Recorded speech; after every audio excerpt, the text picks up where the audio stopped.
دخلت في بلدة من بلاد المسلمين نفس اليوم بالجرائد كتبوا فلان داخل ويأمر الناس بأكل التراب.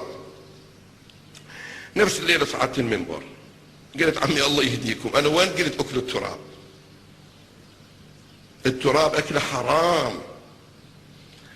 احنا عندنا روايات من رسول الله في قضية تربة الحسين فقط.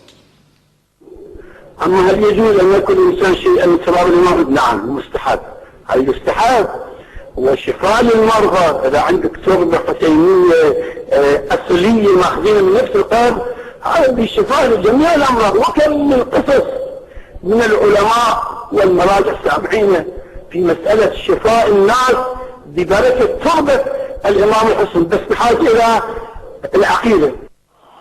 أيضا رواية نقلها الطبرسي في مكارم الأخلاق، قال سئل الإمام الصادق عليه السلام عن الطين الأرمني يؤخذ منه للكثير والمبطون أيحل أخذه؟